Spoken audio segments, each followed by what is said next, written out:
Okay, so this is game number 1 in our Analyze With Me Top 50 Moves of All Time series. So in the series, we will get right into the games. We'll talk about them while they're playing, and then when the key moment comes up, we'll examine what's going on and figure out what the right move is. So this game is Steinitz versus Mongredien from 1862.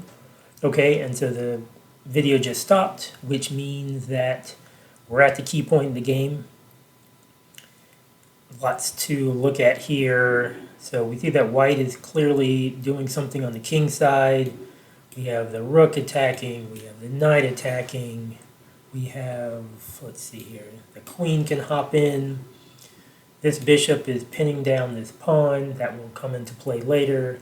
And then this rook is also capable of jumping in the game. So that's a lot of arrows. I don't know, too many arrows. But so we have 1, 2, 3, 4, 5 pieces that can quickly jump in. This bishop maybe can even jump in if it needs to. So we'll say that we have 6 pieces that can get involved in the fight real fast. Whereas black, this bishop, this rook, and the queen will be able to get involved. So a few more pieces for white than for black that can get involved in this attack. So if you have not figured out, and then there's also, you could do a knight move and then there'd be a discovered attack against the queen. But that's not really what this tactic is about. So take a minute and try to figure out what's going on here, what the next move is. You can go ahead and write it in the comments if you have not seen this before. So we'll move over to the screen where the game will continue and we'll see what plays out. So in this position, white sacrifices the knight to start it off. The black knight takes back on h7, and now the rook comes crashing in on h7. King takes. He doesn't have to take here. He could just leave the rook alone, but then white could just pull the rook out and he would be up material and position. So king takes, queen slides in real fast to h5 with a check. You can't block with the bishop because this other bishop would come in. So the king has to retreat, it's the only option. And then of course the other rook slides over, and we see that the idea here is queen to h7. That would be checkmate, game over. So black may want to do something about that, maybe. So what did he do about that? He moves the rook out of the way so that he gives his king somewhere to go. So what does white follow up with? Thank you for that knight. And the reason that knight is a free knight is because this pawn is pinned down by the bishop. You can see from the arrows. Black would not be allowed to take back because he'd be putting his king in danger. So he has to do something else. Let's see. Black comes in and says, hey, let's trade queens. Even though white is winning this game, you can see the eval bar over to the left at 5.3, so white is winning by a lot. But black is actually up material. Black is up a single pawn because white has sacrificed some stuff. So he's just trying to trade in sort of a last-ditch effort here.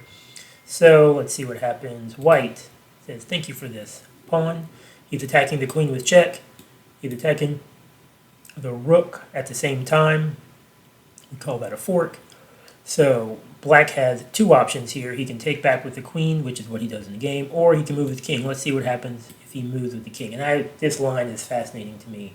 So in this position, white can just grab that rook, and if black takes the queen, then white can take back with the bishop and would be 1, 2, 3, 4 pieces compared to 1, 2, 3. So white would be winning in position and material, and this game would basically be over. So another option, instead of taking back with the queen, let's say that black takes back with the rook. Now, what's the move in this position? This is actually my favorite move. This is what I'm considering the most interesting move in this game, even though it didn't actually happen in the game. Anybody see what it would be? So rook to H8. I'll give that 2 exclamation points.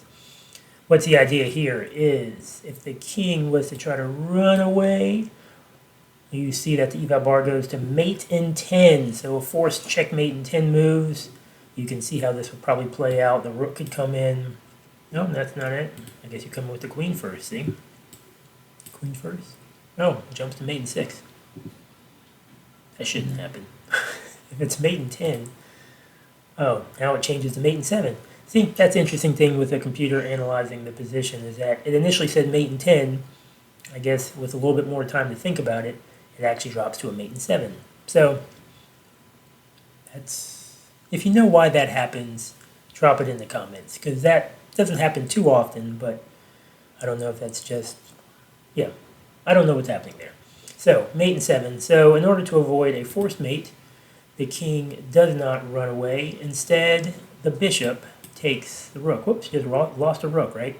But what's the idea now? Well, white's other bishop can now get involved in the game with a big old check. And let's say that black is like, oh, I'll just block. Thank you for your queen. This bishop is pinned down. He has to move here and mate.